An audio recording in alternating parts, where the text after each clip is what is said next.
की जो खरंच गरजवंत पोरगा असेल, ज्याला आयुष्यात काही करायचं असेल, त्याची फायनान्शियल परिस्थिती चांगली नसेल, त्याला जर एक संधी मिळाली ना किंवा त्याला कुठे जॉब लागत असेल, तो देण्यासाठी आम्ही मदत करू. आणि पहिले 15 दिवस किंवा 1 महिना जर त्याला राहाय खायची काही अडचण असेल ना, तर निस्वार्थ भावनेने मी आणि माझे काही सहकारी त्याला मदत करेल. 1 महिना त्याला लागण्यासाठी, राहण्यासाठी आणि त्याला खाण्यासाठी जी काही मदत लागेल ती आम्ही करू. आपल्या मराठवाड्यामध्ये 1 लाख तरुणांना काम मिळणार आहे आणि खूप मोठी गोष्ट आहे.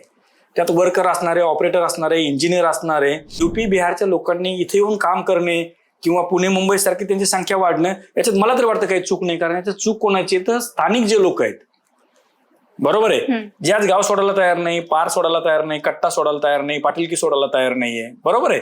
ह्या गोष्टी सोडायला तयार नाहीत ना. काय संधी मिळते बघायला तयार नाहीये. नमस्कार मंडळी, सत्य पे सत्ताच्या पॉडकास्ट मध्ये तुमचं सर्वांचं स्वागत आहे. आज आपल्या सोबत एक असं व्यक्तिमत्व आहे ज्यांनी केवळ स्वतःची प्रगती केली नाही, तर महाराष्ट्रातील हजारो तरुणांच्या आयुष्यात परिवर्तनाची ठिणगी पेटवली आहे. ज्यांच्या यशाची आणि संघर्षाची गाथा आपण जोश टॉक वर सुद्धा ऐकतो. जवळपास 50 ते 60 लाख व्ह्यूअर्स आजही सरांना बघतात. ज्यांच्या मार्गदर्शनाखाली 500 पेक्षा जास्त उद्योग उभे राहिलेत. 2,500 तरुणांच्या हाताला त्यांनी काम दिले. असे रोहित फायनान्सचे फाउंडर गणेश जाधव सर आपल्या सोबत आहे. नमस्कार सर. नमस्कार. नमस्कार पूजा. नमस्कार. तर सर, आपण फायनान्स उद्योजकता आणि व्यापाराकडे किंवा फायनान्सकडे बोलणारच आहोत, पण त्याआधी तुर्तास मला एक प्रश्न तुम्हाला सगळ्यात पहिले विचारायचा आहे किंवा ती गोष्ट तुमच्या नजरेत आणून द्यायची की आपण संभाजीनगरमध्ये राहतो, मराठवाड्यात राहतो, तर तिथे जवळपास मागच्या 1 महिन्यापासून दर दिवसाआड गुन्हे होतच चाललेत. जवळपास 15 ते 20 गुन्हे, आणि ते पण मोठे गुन्हे या महिनाभराच्या कालखंडात झालेत. तर यामागचं नेमकं कारण काय असू शकतं? थँक्यू पूजा, तुम्ही आम्हाला इथं बोलवलंय. तो खूप चांगला प्रश्न विचारला बघ, की आता मी फायनान्स सेक्टरमध्ये काम करतो, पण त्याच्याबरोबर सामाजिक पण काही गोष्टी खूप महत्वाच्या आहेत. तो जो आता प्रश्न विचारला ना, की मागच्या काही दिवसापासून मराठवाड्यात जे काही गुन्हेगारीचे प्रमाण वाढले, याच्यात आपण एक जर बघितलं ना, तर याच्यात वयोगट जर आपण बघितला तर 15 ते 25 वयोगटाचे जास्तीत जास्त तरुण या गुन्हेगारीमध्ये हे करतायत. आणि याचं जर मेन कारण बघितलं तर हे तरुण जे आहेत ना, हे आज व्यसनाधीन खूप झालेत. पहा, आता व्यसनाधीन का झाले, तर हाताला काम नाहीये, बरोबर आहे. त्याच्यामुळे तरुण भटकत चालले आणि ते व्यसनाधीन होत चालले, आणि व्यसनाधीन झाल्यानंतर कळत नाही आणि न कळत मग ह्या पोरांकडनं सगळे गुन्हे घडतायत. म्हणजे त्यांच्याकडं शिक्षणाची अपूर्ता असेल किंवा काम करायची इच्छा नाही, ती पण एक गोष्ट त्यांच्यामध्ये आहे आणि त्याच्यामुळे हे सगळे गुन्हे होते. तर मला आठवतं की आपल्या इथे API कॉर्नरला एक घटना घडली, त्याच्यानंतर करमाड शेंद्रा MIDCच्या जवळ असलेलं करमाड, तिथे पण एक घटना घडली, पुंडलिक नगरमध्ये फायरिंग झाली. तर या सगळ्या घटना जे आहेत ते विजनलेस तरुण किंवा ज्यांच्या पुढे दूरदृष्टिकोन नाहीये अशा तरुणांच्या माध्यमातूनच होत चालल्यात. तर खूप छान उत्तर दिलं सर तुम्ही. तर मग सर, ह्या गोष्टींचं कारण काय असू शकतं आणि याच्यावर आपण सोल्युशन काय काढू शकतो? कारण घटना घडतायत हे सगळेच सांगतायत, पण त्याचं नेमकं सोल्युशन काय निघू शकतं? हे पूजा, तू आता बोलले, तू आता बोलण्यात तू काय केलं की काही मराठवाड्यात किंवा आपल्या संभाजीनगरमध्ये मागच्या आठवड्यात ज्या काही घटना घडल्यात नाही, तर तू सांगितल्या. तू एक गोष्ट ऑब्झर्व केली का, की या घटनेमध्ये जे काही मुलं आहेत ना, ते कमी वयाची मुलं आहेत, बरोबर.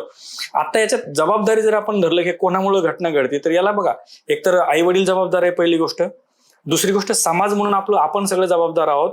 तिसरं महत्वाचं, पोलीस खातं जबाबदार आहे. आणि चौथं, गृह खातं जबाबदार आहे, बरोबर आहे. एवढ्या भयानक घटना घडतायत आणि कसे हे आपल्या संतांच्या भूमीला, महाराष्ट्राला हे न शोभणाऱ्या गोष्टी आहेत, बरोबर. आता तू विचारलं हे का होतंय, आपण जर बघितलं तर हे बघा, आता माझा मुलगा समजा 23 वर्षाचा आहे, मुलगी 14-15 वर्षाची, बरोबर. ती या वयामध्ये काय करते, किती वाजता घरी येते, ती त्याचे मित्र कोण आहे, मैत्रीण कोण आहे, हे सगळ्यात अगोदर बघायची जबाबदारी कोणाची आहे, तर आई वडिलांची आहे ना, बरोबर आहे. जर माझा मुलगा उशिरा घरी येत असेल किंवा चुकीच्या मुलाबरोबर असेल, पहिलं आपण बघायला पाहिजे. दुसरं काय आहे, तर आपण म्हणलं समाज म्हणून आपण ते बघायला पाहिजे. समाज म्हणून काय होतं की एखाद्याचा मुलगा जर व्हायला चालला तर आपण काय करतो, त्याकडे दुर्लक्ष करतोय. पण तू जर आता बघितलं ना, ह्या मुलांनी ज्या काही गोष्टी केल्यात ना, बऱ्याच जणांनी असे काही मुलं की रस्त्याने चालताना कोणाला ब्लेड मारणं, कोयता मारणं, मोबाईल हिसकून घेणं, हे गोष्टी या मुलं करतायत. आता मला काय वाटतं की बाबा, माझा मुलगा त्यात नाही, मी आनंदी आहे, पण मी किंवा समाजाने हा विचार करायला पाहिजे की जे मुलं आज दहशत तशी निर्माण करतात, तो वेळ उद्या माझ्यावर पण येईल. मी रस्त्याने चालताना ते मला पण अडवू शकतात ना पोरं वेगवेगळ्या प्रकारचे. तर आपली जबाबदारी ते थांबवणं. दुसरं की पोलीस खात्याची खूप मोठी जबाबदारी आहे. सगळ्यात अगोदर तर हे कोण करतंय, याच्या मागे रॅकेट कोण आहे, कोण मुलाला सप्लाय करतं. आज बघतो अशा काही गोळ्या आहेत ना की ज्या सहज कुठेही उपलब्ध होतात. म्हणजे 30-40 रुपयाची एखादी गोळी जी आहे ना, ती सहज मिळते. चरस गांजा सहज पोरांना उपलब्ध होतोय. हो. याला एकतर कोण सप्लाय करतं हे बघायला पाहिजे. एक चांगली गोष्ट आहे, या डिपार्टमेंटचे काही जे पोलीस डिपार्टमेंटचे माझे मित्र आहेत, मी त्यांच्याशी बोललो, त्यांनी सांगितलं की गृह खातं पण याच्या बाबतीत खूप अलर्ट आहे. म्हणजे सीएमनी पण सांगितलं की या रॅकेटमध्ये जो कोणी सप्लायर असेल त्याच्यावर कठोर कारवाई करावे. आणि एक चांगली गोष्ट आहे. तर हे थांबण्यासाठी काय आपण सगळे जबाबदार आहोत. हो, म्हणजे एक पालक म्हणून तर ते पालक आहेत ते पण जबाबदार आहे, आणि समाज म्हणून आपण सगळे सुद्धा या गोष्टींसाठी जबाबदार आहोत. तर जेव्हा कुठे पण आपल्याला या गोष्टी जाणवतील किंवा भासतील तेव्हा तुर्तास त्याच वेळेस तिथे त्या थांबवल्या गेल्या पाहिजे, किंवा प्रत्येक नागरिकाने त्या विरोधात पाऊल उचललं पाहिजे, असं तुमचं म्हणणं आहे. अगदी बरोबर. तर मग याच्यामध्ये पालकत्व आपण त्याच्यावर पण बोलूया, कारण शेवटी पालकत्व किंवा शाळा याच्या माध्यमातूनच जो आहे तो कोणतं पण व्यक्तिमत्व घडत असतं. बरोबर. मग पॅरेंटिंग सायकोलॉजी याच्याबद्दल काही रिलेशन असू शकतं का या गुन्ह्यांचं? 100% सुरुवातच तिथून. मी तुला आता जसं सांगितलं ना, समजा मुलं जे आता बिघडतात ना ते 14 ते 25 वयोगटाचे बिघडतात, जे त्यांचं नेमकं खेळतं वय संपतं तेव्हा. बरोबर. पालकांचं काय काम आहे, सगळ्यात अगोदर तर आपली होम युनिटी चांगली असायला पाहिजे, हजबंड वाईफ रिलेशन चांगलं असायला पाहिजे. नवरा बायकांनी जर मुलांसमोर भांडणं केले किंवा मी माझ्या बायकोला जर मुलांसमोर शिव्या दिल्या तर मुलं काय करणार, ते ऑब्झर्व करणार ना. किंवा बायकोनी माझ्याशी भांडली समजा, तर काय होतं, मुलं ते बघतात. सगळ्यात अगोदर तर आपली होम टीम आपल्याला चांगली ठेवणं आहे, मुलांना संस्कार चांगले करणं आहे. मुलांना जर आपण संस्कार चांगले देऊ शकलो किंवा त्याच्या डे टू डे ऍक्टिव्हिटीवर जर आपण फोकस केला, तो काय करतो काय नाही, कोणाच्या संगतीमध्ये, तर हे जे मोठे गुन्हे आहेत ना, हे याला आळा बसेल बघ. हो, पालकत्व म्हणजे मेन जबाबदारी तर घरच्या पालकांची आहे. म्हणजे आता असं होतं की 15-16 वर्षाचा मुलगा झाला की तो हट्ट करायला लागतो मोबाईलसाठी.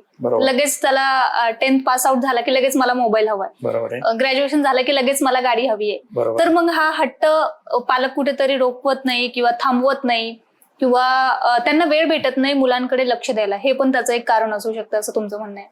आणि पुढे मग हे जे मुलं 20-25 वर्षाचे ते आता पुढे निघून काहीतरी भरकटलेत किंवा त्यांना पुढे काहीतरी करायची इच्छाच नाहीये, किंवा आपल्या महाराष्ट्रात भरपूर मुलांचं असं आहे की नवतरुणांचं जे यंगस्टर आहेत की आम्हाला कामच करायचं नाही पण आयुष्य मात्र राजासारखं जगायचंय. तर मग ही परिस्थिती का निर्माण झाली आपल्या तिथे? आता बोलण्या तुम्ही सांगितलं की मुलं मोबाईलचा हट्ट करतायत. बरोबर आहे. बघ, आता ती गोष्ट आपण थांबू शकणार नाही. बरोबर आहे. मोबाईल वापरणं काय की दोन गोष्टी, ते तुमचे ऍसेट पण होऊ शकते, लायबिलिटी पण होऊ शकते. बरोबर आहे. चांगलं पण त्यातनं घेता येतं, वाईट पण घेता येत ना. थोडं आपण त्याच्याकडे पण लक्ष द्यायला पाहिजे. आणि तू आता जे सांगितलं ना की सगळ्याला राजासारखी लाईफ पाहिजे पण काम कोणाला नकोय. बरोबर आहे. आणि आज तरुणाच्या हाताला जर काम मिळालं आणि त्यांना आपण काम देऊ शकलो तर हे पोरं व्यसनापासून दूर जातील आणि ते गुंतवून राहतील कुठतरी. आपल्याकडे गावाकडे म्हण होती बघ, खाली दिमाग सैतान का. तर हाताला कामच नाही तर पोरं काय करणार आहेत? साधी गोष्ट आहे ना. त्या तरुणाच्या हाताला कामच नाहीये. बरं, आता आज एक गोष्ट काय पूजा माहिती आहे का, याच्या बाबतीत कोणीच बोलायला तयार नाहीये. म्हणजे तरुणाच्या हाताला काम द्यायचं ना कुठला मीडिया बोलायला तयार आहे, ना राजकीय लोक बोलायला तयार आहे, ना बुवा बाबा बोलायला तयार आहेत. बरोबर आहे. एक तर काय पोरं मोबाईलमध्ये रील मध्ये गुंतणार, नाही तर 6 वाजता IPL बघणार. बरोबर आहे. त्याची चर्चा दुसऱ्या दिवशी करणार. मेन याचं मूळ कारण काय की पोरांच्या हाताला आता काम देणं खूप गरजेचं आहे आणि ती आपली सगळ्याची जबाबदारी, त्यांना काम कसं देता येईल त्या हिशोबाने. हो, आणि त्यांना कामाचं महत्व समजून सांगणं देखील ती पण जबाबदारी आहेच. आणि मग ते ह्यांना काम द्यायचं पण ठरवलं. आता एखादा मुलगा आहे की त्याने ठीक आहे तो काही वेळेसाठी भरकटलाय, पण त्याला नंतर आठवलं की आपण आता काहीतरी करायला हवं आयुष्यात, आपल्या आयुष्याचं काहीतरी सार्थ करायला हवं. मग त्याला नोकरी करायची असेल, व्यवसाय करायचा असेल, उद्योजकतेकडे वळायचं असेल, तर मग या तरुणांसाठी काय काय पुढे अपॉर्च्युनिटीज असू शकतात? खूप चांगलं तुझ्या प्रश्नात एक मी सगळ्याला सांगेल की या तरुणासाठी आत्ता सुवर्ण काळ आहे. मी मराठवाड्या बाबतीत तुम्हाला सांगेल की मी मागच्या बऱ्याच दिवसापासून, मागच्या 2-3 वर्षापासून ही गोष्ट सातत्याने सांगतोय की मराठवाड्यातला येता काळ हा मराठवाड्यासाठी सुवर्ण संधी आहे. तू म्हणशील कसं, तर पूजा मराठवाड्यामध्ये येत्या काळामध्ये जवळपास 10 ते 12 इतके मोठे ग्रुप येत आहेत, ते जगातले सगळ्यात मोठे ग्रुप आहेत. म्हणजे आपल्या मराठवाड्यामध्ये 1 लाख तरुणांना काम मिळणार आहे आणि खूप मोठी गोष्ट आहे. त्यात वर्कर असणारे, ऑपरेटर असणारे, इंजिनियर असणारे, कारण ह्या कंपनीने करोडो रुपयाची ते इन्व्हेस्टमेंट केली आहे. इन्फ्रास्ट्रक्चर एवढं काय या लोकांचं रेडी आहे की बऱ्याच, जसं आता किर्लोस्कर टोयोटाची अशी परिस्थिती आहे की त्यांची 2028ला गाडी बाहेर पडणार आहे. आणि दुर्दैव असं की आमच्या मराठवाड्यातल्या लोकांना माहितीच नाही काय चाललेलं आहे. विचार कर, एखाद्या कंपनीमध्ये जर त्या माणसाने 30,000 करोडची इन्व्हेस्टमेंट केली, बरोबर आहे, त्याला माणसं लागणार का नाही लागणार? मॅन पॉवर ऑब्व्हियसली लागणारच आहे. तर मग आता आपलं काम आहे की या मुलांपर्यंत पोहोचवणं. बघ आज 2026 चालू आहे, हम्म. आपल्या हातामध्ये अजून 2-3 वर्ष आहे. म्हणजे जो मुलगा आता 12वी शिकतोय ना, बरोबर आहे, त्या मुलाला जर आपण व्यवस्थित गाईड केलं ना आणि एखादा डिप्लोमा करायला लावला ना कुठला, तर 2 वर्षांनी तो बाहेर पडल्याबरोबर कुठं त्याला काम मिळेल बघ. हो. आणि आता कामाची गरज आहे सगळ्या, सध्या कंपन्यांना पण या लोकांची गरज आहे.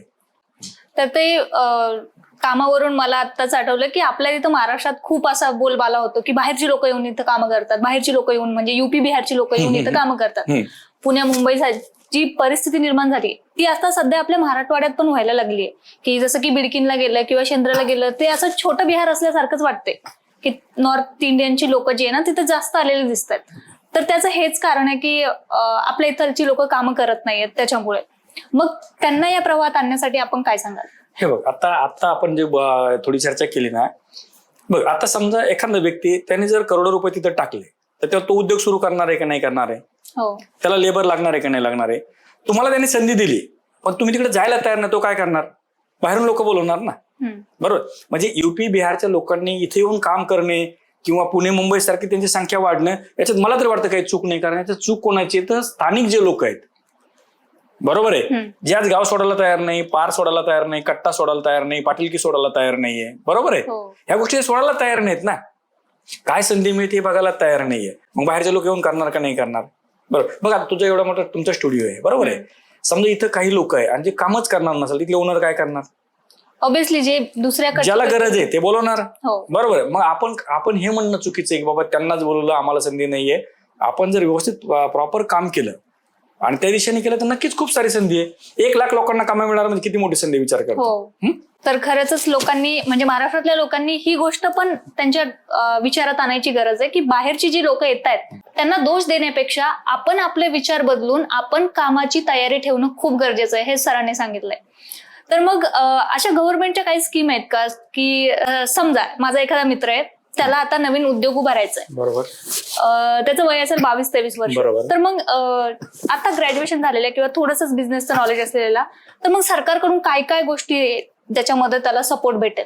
ओके, खूप चांगला प्रश्न विचारला. आणि बेसिक माझं कामच ते, मी फायनान्स सेक्टरमध्ये असल्यामुळे माझं कामच ते आहे.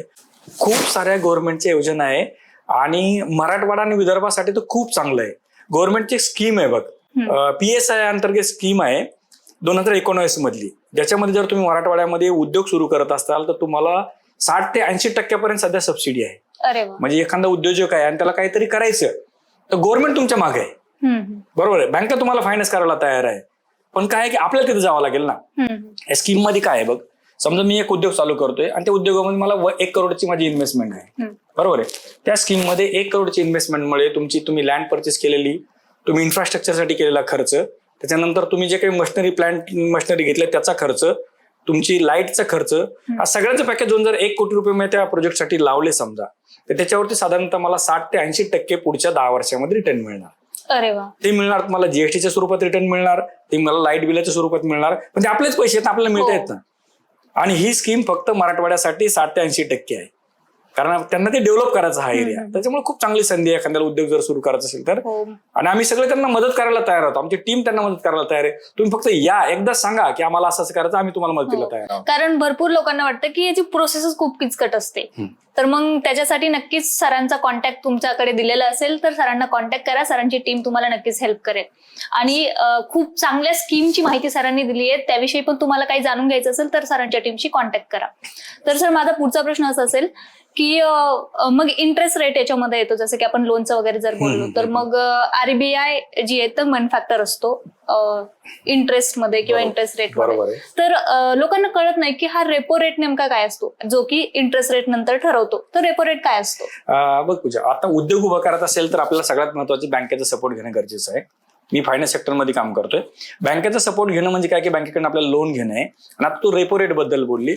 रेपो रेट म्हणजे काय की समजा एखाद्याला कर्ज घेताना आपण बऱ्याच वस्तू न्यूज मध्ये ऐकलं, रेपो रेट वाढला, कस्टमरचं नुकसान, रेपो रेट कमी. रेपो रेट म्हणजे काय की भारतीय रिझर्व्ह बँक जी आहे RBI हा एक मोठा ग्रुप आहे जो बाकी बँकांना लोन देतो, बरोबर आहे. बाकी बँका समजा ICICI असेल, HDFC असेल, SBI असेल, कुठली बँक असेल, ही काय करते की जेव्हा पैसे कमी पडतात ही RBI कडनं पैसे घेतात, तो रेपो रेटच्या दरात घेतात. आता सध्याचा जर आपण रेपो रेट बघितला तर हा 5.25% सध्या रेपो रेट आहे. म्हणजे रेपो रेट म्हणजे काय, समजा की मी एखाद्या बँकेकडनं होम लोन घेतलं, आणि त्या बँकेने मला जर 7% रेट ऑफ इंटरेस्ट दिला किंवा 7.25% दर दिला, पण त्या बँकेला जो रेट मिळणार असतो RBI कडनं तो असतो 5.25%, जो दर 3 महिन्याला तो चेंज होत असतो. म्हणजे काय होतं, कुठल्याही बँका ह्या कमर्शियल बँका आहेत, त्या 2 रेटमध्ये जो फरक असतो तो त्यांचं मार्जिन असतं. समजा मी 7.25% जर होम लोन घेतलं आणि बँकेने जर तिकडनं 5.25% खरेदी केली असेल तर 2% बँकेचं मार्जिन. पण त्या मार्जिनमध्ये पण बँकेला FD वाल्याच इंटरेस्ट देणं असतो, त्याच्यानंतर त्याच्यामध्ये बँकेला त्याचा स्टाफचा खर्च असतो, त्यांचं ऑफिसचा खर्च असतो, हे सगळं मॅनेज करून ते त्या पद्धतीने करतात. तर रेपो रेट असा असतो. ओके, आता सामान्य माणसाला पण कळलं असेल की रेपो रेट नेमकं काय असतं. खूप सरळ आणि साध्या भाषेत तुम्ही समजावून सांगितलं. तर मग या घडीला आता जसं की युद्धजन्य परिस्थिती होती किंवा मार्केट पडत होतं किंवा सोन्याचे भाव वाढत होते, तर मग आता गुंतवणूकदार पण असतात काही की ज्यांना त्यांचे सेव्हिंग असेल थोडीफार आणि त्याची गुंतवणूक करायची असेल तर त्यांनी करावी का? हे बघ, गुंतवणूक तर नेहमी माणसाने करायला पाहिजे.